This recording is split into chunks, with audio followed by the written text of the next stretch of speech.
Powered by the Montana Television Network. This is the 10 o'clock news on Q2, Montana's news leader. Good evening, everyone. Thanks for joining us tonight. I'm Jeanelle Slade. And I'm Jay Cohen. A silent crisis took front and center today at the U.S. Capitol. The deaths and disappearance of hundreds of Native American women in America brought forth gut-wrenching testimony from those who've lost loved ones. That disturbing information, the subject of a Senate Indian Affairs Committee hearing in Washington today. It was led by Montana U.S. Senator Jon Tester. Q2's Russ Riesinger joins us now with more. Russ. Well, Senator Jon Tester calling the number of missing and murdered Indigenous women an epidemic, a growing problem that he says tribal police, the Bureau of Indian Affairs, and the FBI need to work better together to solve. You cannot step foot in Indian country without hearing a heartbreaking story about this growing problem, and that is why we are here today. Senator Jon Tester telling the Senate committee that at least 24 Native Americans have gone missing in Montana this year alone. So the first question is do you guys believe that there is a problem with missing and murdered Indigenous women? A simple yes or no answer will work. Yes, I believe there is a problem. Good. Yes, sir, I do. Yep. Absolutely, yes. Okay. Tester demanding answers from the feds, but not getting many. Why haven't we found more of them? What is the problem?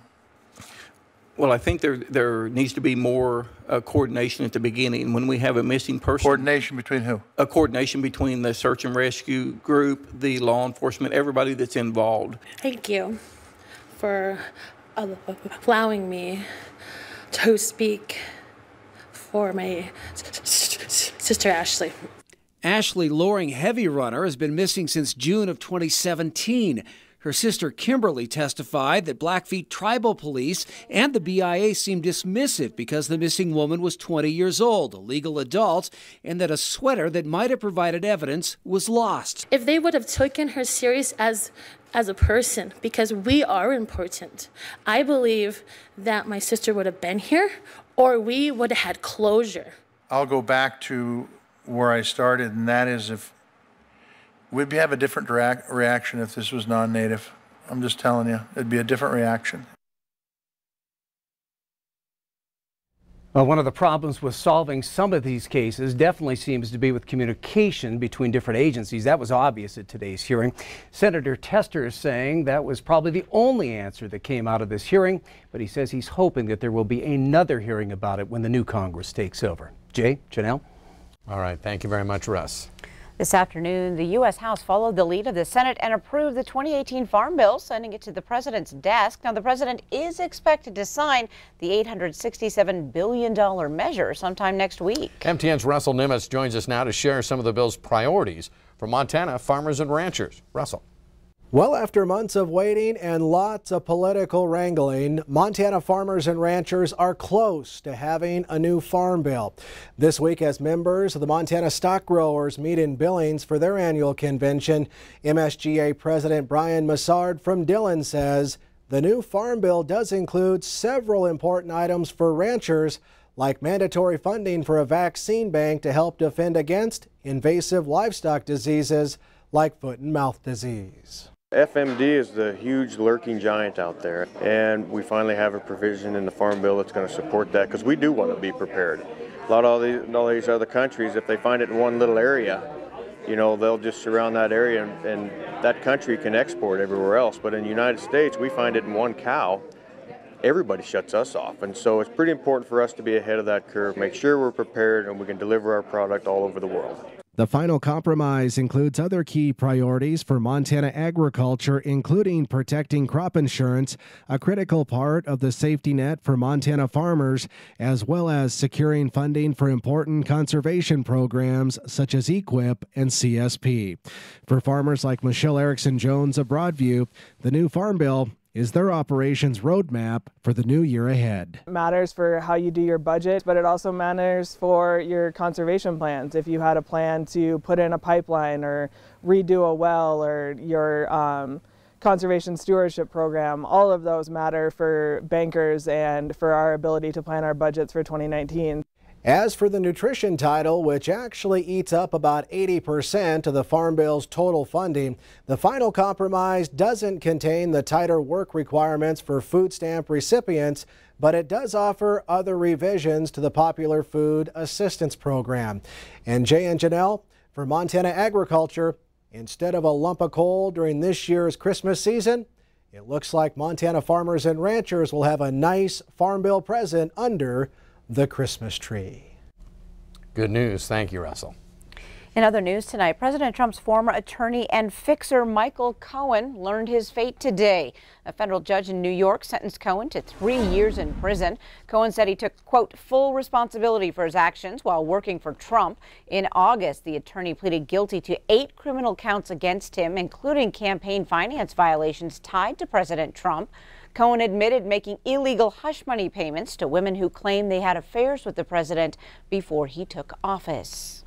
Every 2 years, Helena experiences a burst of activity as lawmakers, lobbyists, and the public head to the capital city for the state legislative session.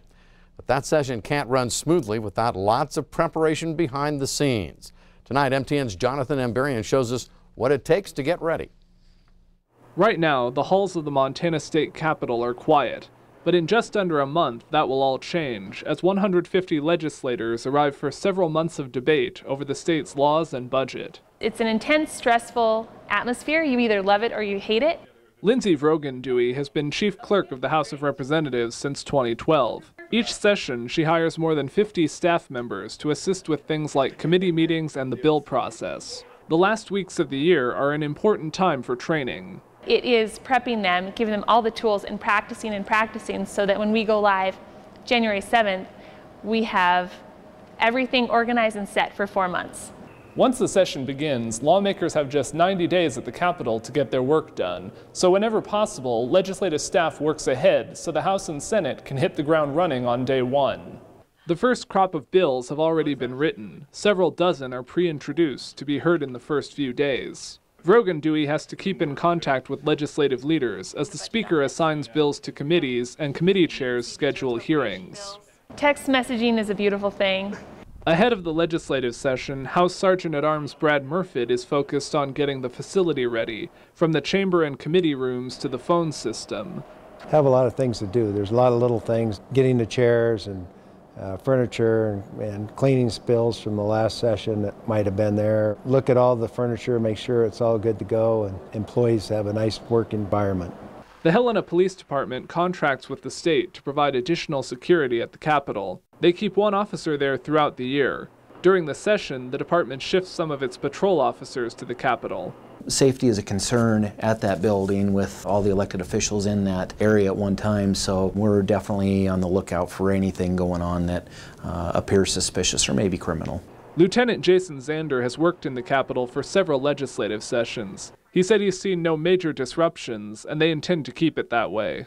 Fortunately, we've been around there for a while. We do get to know a lot of these folks, and they get to know us, and we're on a first-name basis with a lot of them, and it works out pretty well. As the last stretch before the session begins, all those preparing say they're ready for what's coming. It's a marathon sprint. We are here because we love it, and we can't wait for January 7th for the opening ceremony when it all begins. In Helena, Jonathan Amberian, MTN News.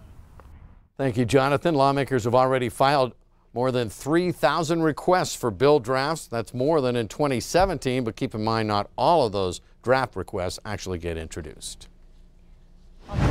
Bob McGuire, I'm guessing it is the #1 question you are hearing right now. Will we have a white Christmas? Boy, you are right on the money. A lot of people ask me that everywhere I go. You go out to eat, go out to the grocery store. That's what they're all asking when they come up to me. Well, we went and looked up some of the situation, and we looked at some of the facts and figures. Now, we've been keeping records since 1934, and as you can see, what we first listed off with giving you what is a definition of a white Christmas. We think it's 1 inch of snow or more on the ground on Christmas Day, or you get it that day. In any event, we've had 42 white Christmases, 42 non-white Christmases. So your chance of having a white Christmas is about 50% on any given year. We've had 6 white Christmases the last 6 years, and we've had a white Christmas 9 out of the last 10 years since 2008. Now, what about this year with El Nino? It's not looking favorable for a white Christmas. We'll see. Back to you guys. All right. Thanks so much, Bob. A Billings couple received the gift of a lifetime this week, the gift of life. A long-awaited kidney transplant came through 1,400 miles away. Here's their story. I like all these stockings here. Christmas time in a hospital can be depressing, but these high school sweethearts are giddy as they walk hand in hand through the hallway. We will have a special Merry Christmas. Dan Landon just received the gift he's been waiting for 3 years, a new kidney. It's a blessing. The Vietnam veteran says being exposed to Agent Orange caused a lot of health problems, including kidney failure. If I were to leave dialysis in probably less than 30 days, I'd be dead. His bride of 51 years decided she wasn't going to let that happen. I just looked at him and said, we're going to do what we've always done, and we're going to do it together. And he saw me through my cancer, and so I'm sticking to him. So Charlene did her research, which led the Montana couple 1,400 miles to Des Moines. Unity Point in Des Moines had the shortest waiting time to receive a transplant in the country. Almost every other transplant hospital has a 5 to 7 year waiting list, but here in Iowa, our transplant waiting lists are 12 to 18 months. We have patients that are coming to our center from across the United States. People like the Landons traveling from all over to get the gift of life in Iowa. Our surgeons are aggressive in taking kidneys and transplanting our patients off the list. Landon's kidney donor passed away from a stroke. They may never know the man's name, but they want his family to know the impact he's had on them. How do you thank anybody? You just can't. Thank you is inadequate. Quite the story, huh? Wow. Now, the Landons will spend Christmas away from home, but they're calling this a Christmas miracle. And by the way, a fund has been set up at the First Interstate Bank in Laurel if you'd like to help the Landons with any medical and travel costs. Coming up on tonight's 10 o'clock news, the Montana Supreme Court strikes down a tax credit that helped religious affiliated schools. Plus, at more than 140,000 lights, one Billings home is giving Rudolph a run for his money. Hi everybody, Scott Breen in Las Vegas. It's time to blow the roof off of round 7 here at the National Finals Rodeo. We'll show you what's happening coming up in sports. You're watching MTN News with Jay Cohen and Jeanelle Slade. Storm Tracker weather with Bob McGuire. And sports with Scott Breen. This is the 10 o'clock news on Q2, Montana's news leader.